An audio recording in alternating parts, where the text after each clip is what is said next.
Hello, আসসালামু আলাইকুম guys. আজকে আমি বলতে চাচ্ছি আমার জীবনে একটা হরর স্টোরি, যেটা কিনা হয়েছিল আমি ক্লাস 7-এ থাকাকালীন। আমাদের বাসার পাশে ছিল এক পুরাতন বাংলো। সেখানে সেই সাইনবোর্ডে লেখা ছিল প্রবেশ নিষেধ।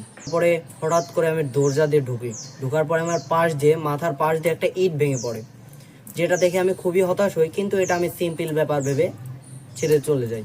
সামনে আস্তে আস্তে আগতে দেখি যে সামনে একটা এই সাদা কাপড় পরা একটা মেয়ে দাঁড়িয়ে কাঁদছে। সেটা আমি আগতে আমার ভয় লাগছিল, কিন্তু আমি ভাবছি কাঁদছে কেন, একটু ভয় পেয়েছিলাম সেদিন। আরে ভাই বাদ দে, এমনিতেই জনগণ লাইক সাবস্ক্রাইব করে ভরে রাখবে, দেখ 10,000 লাইক করে ভরে রাখবে। ओ भाई मारो मुझे, मारो मारो मुझे, मारो मारो नहीं, ये मजाक हो रहा है। एक सेकंड यार, मजाक हो रहा है।